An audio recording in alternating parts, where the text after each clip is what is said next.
these are very subtle changes in gait. So we have a number of sensors that we can place on the body. And the person is doing a very simple task, getting out of a chair, walking a number of meters, turning around, coming back and sitting back in the chair.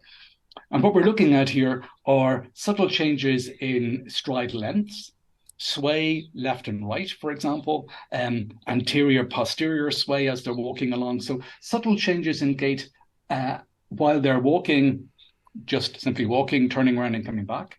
Walking and then doing something a little bit more complex, maybe holding a glass of water almost filled up to the brim with the instruction, don't spill the water, but still do the walking task forward and backwards. Or else do the walking task while maybe repeating alternate letters of the alphabet. So these highly demanding cognitive tasks are going to force you to slow down. They may increase sway in different ways. And these changes in postural stability, changes in speed are big indicators of changes in cognitive function.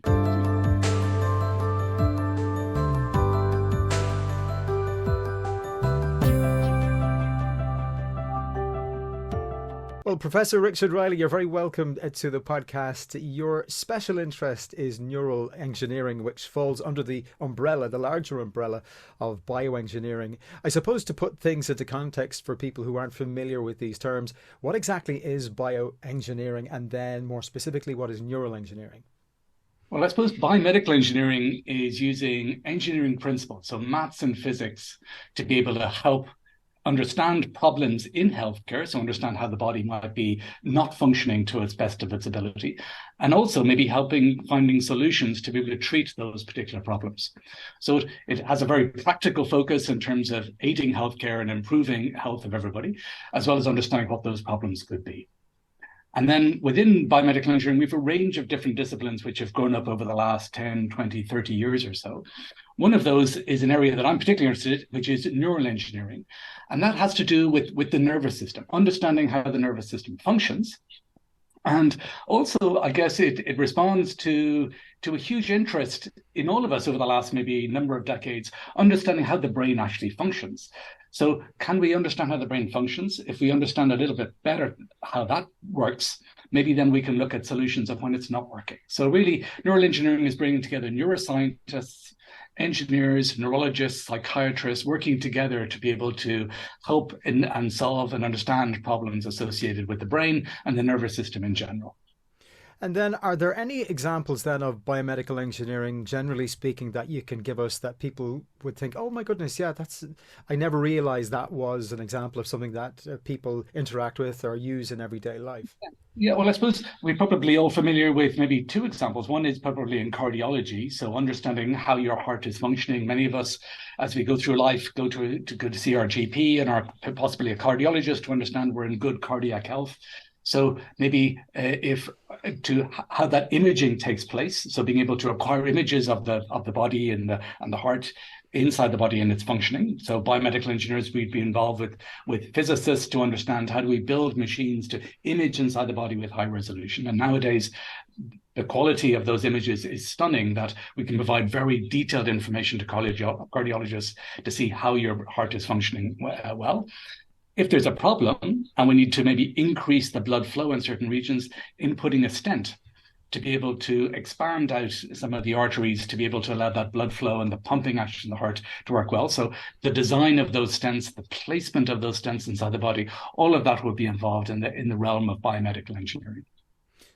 And I guess many people also may be familiar with family members who maybe have had a hip implant or maybe a knee implant. And again, those systems of being able to provide mobility and increased flexibility and improve quality of life to individuals as a result of a hip implant, which nowadays is done so routinely that you're only in hospital for 1 or 2 days before you have to go for rehabilitation, and often that's based at home. So those kind of implants would also be examples of biomedical engineering, and those areas being well researched and are standard clinical practice nowadays. So we even don't think about them as in biomedical engineering prostheses. You have co-authored a staggering 500 plus science papers, and if I can ask you about some of your research that you have been involved with, one very interesting study looked at how middle-aged people with and without type 2 diabetes walked. It looked at their gait and examined their cognitive function. Now, this sounds very interesting. What did this study involve, and how was biomedical engineering employed in this particular context? It's a fascinating study, and I guess it looks, I suppose, not trying to solve problems which already exist, but looking to see can we offset problems that could exist in the future. So a huge aspect, and maybe a concern for many of us, is as we get older, thinking of ourselves or our family members, cognitive function is a big challenge. Are we going to be cognitively healthy in the future? It's a concern that everybody has. We know that there are a number of different risk factors for cognitive function. We know that one of those risk factors is having diabetes. And people with diabetes are increased risk of getting dementia later in life. So rather than waiting around for people to have that particular problem develop and looking for, now, frankly, there are very limited resources that can be applied to help somebody. Pharmacological interventions, for example, are very thin on the ground for helping people with dementias later in life.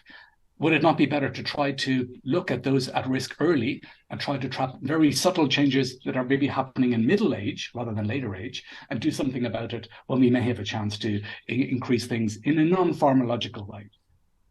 So this particular study that's still ongoing is, can we look at healthy, well-controlled people, but dealing with diabetes in a very controlled way? Can we see subtle changes in middle age, which might show risk factors for getting dementia in those individuals later in life? And what we've been looking at is the standard blood markers and other markers that you'd look at associated with diabetes, but also looking at light touch methods to assess cognitive function. So we've been particularly interested in looking at speech markers and cognitive function, subtle changes in speech, and also in this particular study, subtle changes in gait. We know that our ability to be able to do things, walk and talk at the same time, is something we all take for granted from most of us. But in fact, the ability for the brain to switch attention, to be able to concentrate on walking while concentrating on talking or doing some other very complex cognitive task, is a real subtle indicator of the brain's ability to be able to deal with these multimodal events. So this particular study looked at healthy individuals who are dealing with their diabetes. We're looking at subtle changes in gait, which might indicate who, maybe one or two of them, may be at risk of getting dementia later in life. And now could we apply all of our powers at middle age to be able to offset that risk later in life? And what do those changes in gait look like, though? How do they characterize themselves? Yes, no, absolutely. These are very subtle changes in gait. So we have a number of sensors that we can place on the body, and the person is doing a very simple task, getting out of a chair, walking a number of meters, turning around, coming back and sitting back in the chair. And what we're looking at here are subtle changes in stride lengths, sway left and right, for example, anterior, posterior sway as they're walking along. So subtle changes in gait while they're walking, just simply walking, turning around and coming back, walking, and then doing something a little bit more complex, maybe holding a glass of water almost filled up to the brim with the instruction, don't spill the water, but still do the walking task forward and backwards. Or else do the walking task while maybe repeating alternate letters of the alphabet. So these highly demanding cognitive tasks are going to force you to slow down. They may increase sway in different ways. And these changes in postural stability, changes in speed, are big indicators of changes in cognitive function. So we can see these subtle markers before they may manifest as some of the standard measures of cognitive function. Really, really interesting. Another very interesting study I noticed on your website is that it involves postural instability and neuroprotective therapy in MS patients. Now, MS, multiple sclerosis, is obviously a terribly debilitating disease characterized by a loss of motor function. And again, can we talk about these terms, neuroprotective therapy? What is postural instability, and how is biomedical engineering involved in this context? So exactly, it comes into looking at a slightly different issue here. So we have some good therapies for MS and other conditions, which is terrific. And how do we titrate or personalize those medications for those individuals? That's really important. We have standard measures which are used across clinics worldwide to be able to assess different aspects of cognitive health and different aspects of physical health. But sometimes those measures are very broad, not very specific. So we may be solving one particular problem, but maybe causing other problems. So that could be a problem, for example, if we're giving some intervention and it's solving one problem, but it's making the patient very fatigued or causing some other cognitive burden, for example. So we don't want to solve one problem and cause another. Also, subtle aspects of quality of life. So the risk of falling, for example, is a big problem in patients with neurodegenerative diseases. How do we assess the risk of falls in the future? We can ask them, are you unstable? We can ask family members, but we'd like to have objective ways to be able to do that. And one simple way is standing on what looks like a weighing scales. It's a system for being able to measure postural stability. Stand still with your eyes open, and stand still with your eyes closed. And as we all close our eyes, we're going to have a little bit of postural instability, a little bit of sway in our posture. That's perfectly normal, because we take a lot of sensory information in through vision, and that helps us to maintain postural stability. So we were looking at control subjects, but also patients who are in the MS clinic, to be able to see, is there increased postural instability in those patients? If there is, maybe they may be at risk of falls in the future. And as a result, maybe increased physiotherapy might be beneficial to be able to reduce that risk of falls. And we know falls has a huge impact on quality of life. Often people end up being institutionalized as opposed to living at home successfully independently. So we want to be able to reduce the risk of falls as best as possible. So this very simple measure of being able to look at postural sway, so the movement as your eyes are open and eyes are closed. And again, rather like the previous study I mentioned, we had those subjects doing a very complex cognitive task at the same time. So maybe subtracting the number 7 from 100 and going all the way backwards and seeing as it gets more complex, and we're all making mistakes as we're doing this, does our postural sway start to increase? And could this be a subtle measure that we're putting more focus on tending to the mathematical task than maintaining our stability? We hopefully all of us were able to keep both going at the same time. But we're looking to see, are you putting more focus on the cognitive task and less on the movement task? And that could be a subtle indicator of somebody maybe at risk of falling. So my team had some great researchers working on that study, and we're able to record postural stability from these sensor devices that we're able to place underneath their feet. So as you stood up on what looked like a weighing scales, we were able to take data from that subject.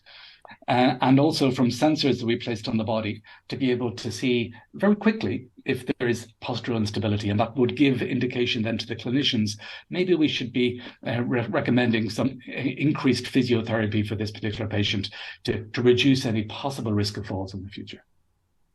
Another study which really leapt off the page whenever I read about it looked at spinal cord stimulation and motor responses in individuals with spinal cord injury. This sounds especially interesting. Could you tell me a little bit about this? And then could you speculate then as to whether you believe bioengineering or biomedical engineering and neural engineering at some point will contribute to resolving paralysis in patients? That obviously would be fantastic, and there's some great teams worldwide working on that particular problem, trying to solve those issues. There's a number of different problems there. One is to understand the injury itself. Not all injuries are exactly the same, so everybody's injuries is slightly different. Understanding the biology of how neurons can regrow again after injury, that's a huge challenge. But we know that for some individuals, electrical stimulation along the spine can help improve mobility. So there are Parkinsonian patients who have done a huge benefit from having spinal stimulation to improve overall stability and overall mobility. So their quality of life tends to improve. One of the aspects we were looking at in this particular study was that where should we apply the stimulation along the spine? How often should we apply that stimulation? And should that stimulation be changed during different types of movements? So we were particularly concerned with a very simple movement that all of us complete during the day, but in fact is really difficult for many people and really affects their quality of life, is getting out of a chair from a sitting position to a standing position. And applying electrical stimulation along the spine with a series of electrodes and injecting some current in along the spine to provide extra drive to drive those muscles to get you to go from a sitting position to a standing position is very difficult. A number of reasons is, of course, as we stand up, as we're moving, our spine is changing. And those electrical electrodes on the surface of the spine are further away from the neurons that they're trying to integrate with. So how can we inject the current into specific neurons to drive those muscles? So our study here was to see how could we model the movement from a sitting position to a standing position. How could we inject the current through a series of external electrodes placed on the surface of the spine to be able to boost the person from a sitting position to a standing position in a very efficient way? Really fascinating. And I suppose being able to resolve that issue of paralysis in spinal cord injury patients is really one of the holy grails of this whole area. Absolutely. And there are colleagues in other institutes and universities working on different growth factors to help improve the ability of nerves to be able to grow in particular directions, maybe to fuse together with other nerves across the break, for example, that could be in the spinal cord. But also it comes into other areas as well for people who may have some back injuries, not as severe maybe as any difficulties associated with the spinal cord, but maybe muscular issues of putting their back out as a result of sports injuries or other activities. Looking to see how do we move from a sitting to a standing position in a very efficient ways. So we're trying to look at that in patients with Parkinson's disease at the moment in a study, patients with other movement disorders. How can we have very simple sensors that can be placed on the body to be able to look at the efficiency of doing these very simple movements? We often, of course, testing patients in the hospital when they come in to see their health professional. But often we'd like to know, how do they get on at home? Could we record that data at home? So the use of nowadays sensors that are very cheap, very easy to attach maybe on a belt or some kind of belt buckle that you can wear at home. That information can provide a huge amount of information to healthcare professionals. So how are you actually getting on at home, getting out of the chair if you're turning on the TV or turning off the TV or moving around the kitchen, for example, as opposed to just being observed for a number of minutes in the outpatients department. So this background information on sitting and standing and moving has implications for a number of different areas. And this kind of longitudinal monitoring is really, I think, going to be a key in the future. We touched upon cognitive decline earlier in the conversation. Can I talk specifically about early detection approaches for Alzheimer's as regards impairment of cognition and speech are concerned? I know you're involved in a study on that area at the moment. Can you give us any details at all on that study? Yeah. Exactly. And it comes back to maybe what I spoke to before, is that rather than try to solve the problem once the problem has occurred, can we look at problems before they occur?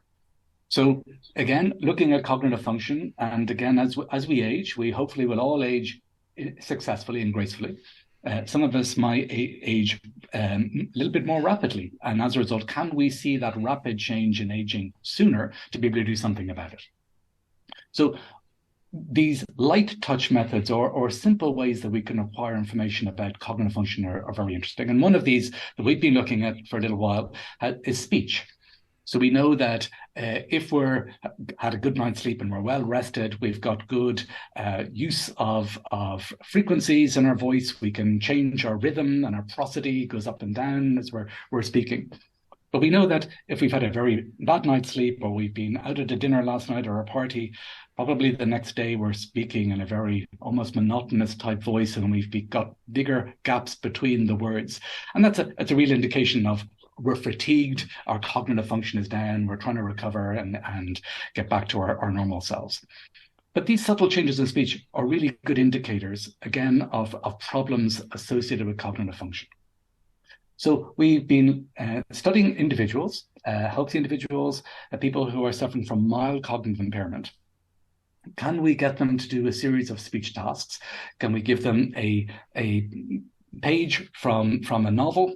Can they read that page and see how well they're actually being able to pronounce the words, being able to hold the rhythm, being able to hold the sentences, and be able to pronounce those words and articulate those words successfully.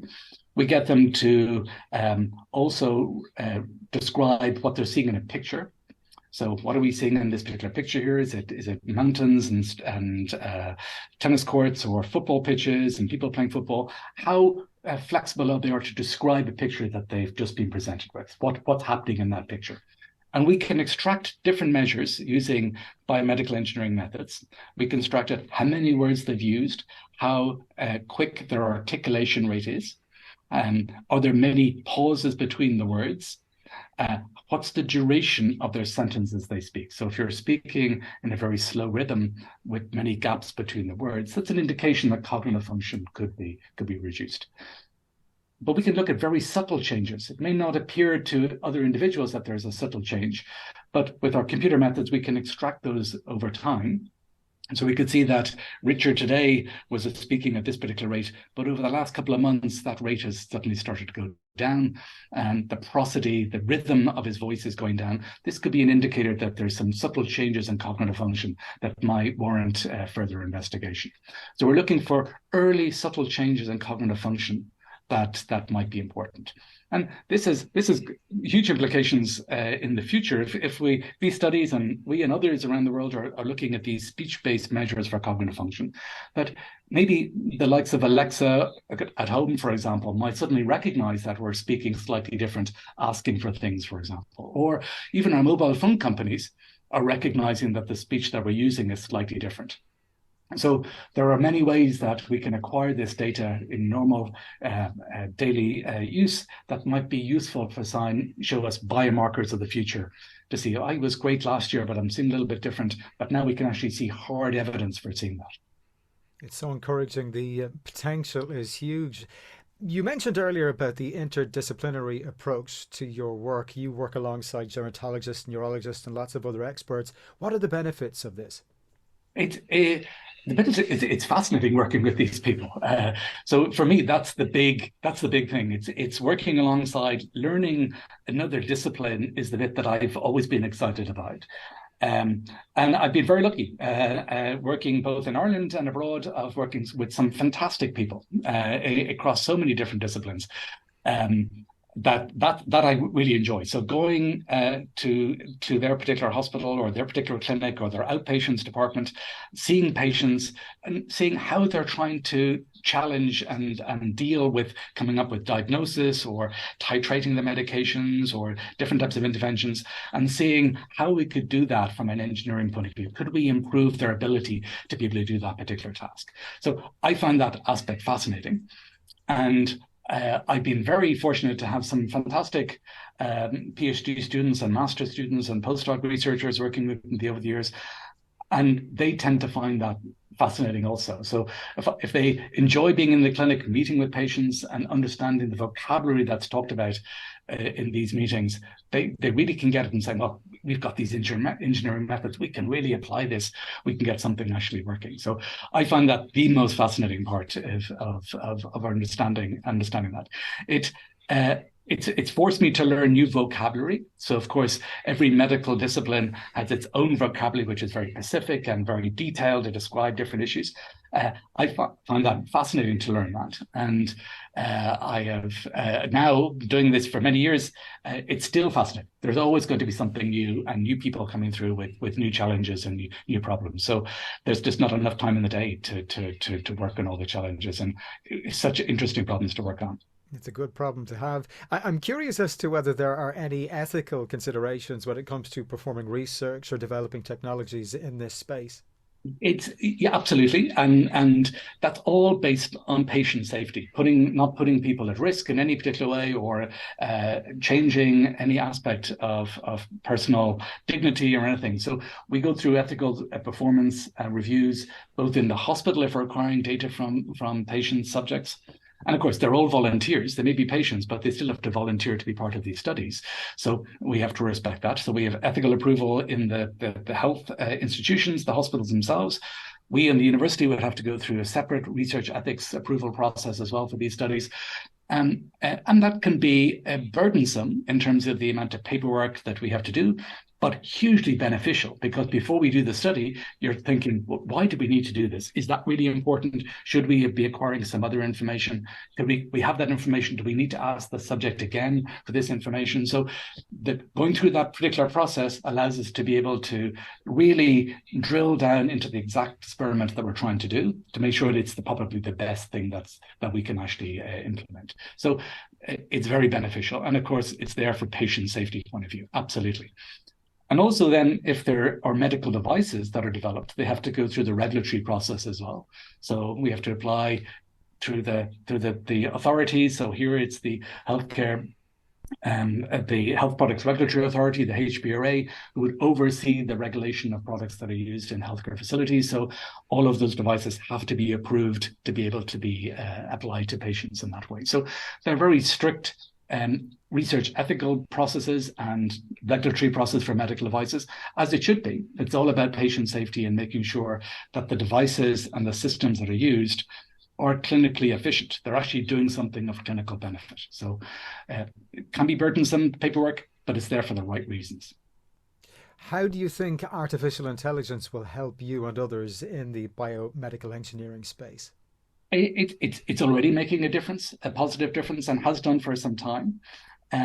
So can we filter through large volumes of data in maybe more efficient ways to pick up subtle differences in cues? That's really important. So I see that's going to be a huge issue. So we talk about patients with large paper files and systems, and it's so difficult to be able to have people go through each of those files to pick up subtle differences. If they were all electronic records and we could have an AI system to trawl through your medical records over the last number of years, maybe there might be subtle things that might be there, might be in to help us in terms of diagnosis. So those things are going to be hugely important once we have electronic patient records across the country and in large volumes. I think also we can use artificial intelligence in the developing country. So we have lots of expertise here in developed countries that maybe that doesn't translate as easily to developing countries. And maybe AI could be of great benefit in those countries to be able to use the expertise that's in developed countries to be able to help in diagnosis in developing countries. So I think it can be working in both ways in that regard. So huge advantages. There are problems, of course.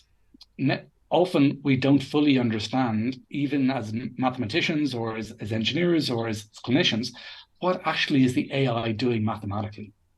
How is it coming up with that particular answer?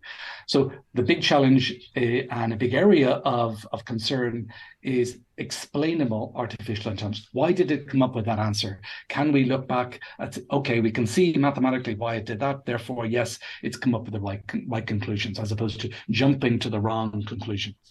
So fully explainable AI, I think, is going to become much more prevalent, and we hear that in the public media all the time now. That's going to be much more prevalent in healthcare.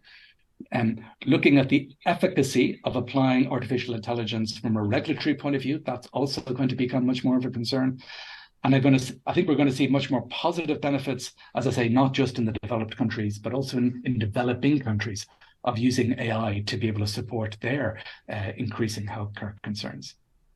It's a question that I've asked many experts in recent months, and I think many of them have good things to say about the potential for AI. But obviously, we need to take into consideration the negative implications too. And obviously, we also mentioned to the ethical considerations, because I presume they will come up also whenever you involve artificial intelligence. Absolutely. So, and that can be often a problem for research ethics committees to be able to fully understand. How is this being applied? How do we know that that data is not going to be shared with others, for example? How are you training your system? So, for example, there are many AI systems that if you search on the internet, you'll find many of them that maybe you feed in some data and it'll give you a diagnosis, but maybe that's trained in a very completely different data set. So there are great concerns, for example, of maybe using wearable devices like Fitbits or Garmin watches, etc., to detect different cardiac events from your movement data or your heart data. And they've undergone huge amount of research, ethical and regulatory processes to make sure that the device is trained on somebody of your age to be able to come up with a diagnosis for somebody like you, as opposed to being trained on 20-somethings from a research lab and applied to data recorded from people in their 80s. That just wouldn't be ethically correct and probably wouldn't give the right answer anyway. So there's big concerns in the research ethical approval process to be able to make sure that the training and the building of these systems is done correctly. And that causes problems to make sure that the people on those research ethics committees have that expertise. And that can often be difficult to find those people. As I said earlier, you've been involved in co-authoring over 500 papers, which is just staggering. If I had to pin you down, if I had to pressure you into making a choice, which body of research or which study are you most proud of? Very difficult. I don't know. They're all fascinating. I'm lucky in the lab at the moment. I think we have around 14 people. All of those projects are fascinating. They're all fascinating. I suppose it's moving, getting them actually being used in the clinic. That's of great advantage, and that can take an awful long time. So it doesn't happen overnight, and it often happens many years after a PhD student has finished their work that it finally ends up in the clinic or being used. But I think it's not really the project that I'm most proud of. It's the people we've generated that I'm most proud of, where they've gone on afterwards from being in the lab, coming in as a very small junior student, maybe helping out for a couple of weeks in the summer in the lab, to go on to be a consultant in a particular area afterwards, and still being involved in these kind of areas. So the projects are the projects, but I'm more proud of the people that we've produced. I think that's what I'm most proud of. Well, it's a really fascinating subject and it involves so many different disciplines. As I mentioned, all of your research papers are on your website. I'll pop a link to that website in the show notes for this episode. But for the moment, thank you for the work that you're doing. I wish you continued success in the future. And thank you so much for joining me on the podcast today. I've really enjoyed this conversation. Great. Thank you so much for your interest. I really appreciate it. Thank you. Hey there, friends. If you got value from this video, well, you know the deal. Please like, subscribe, share, and I will see you in the next one.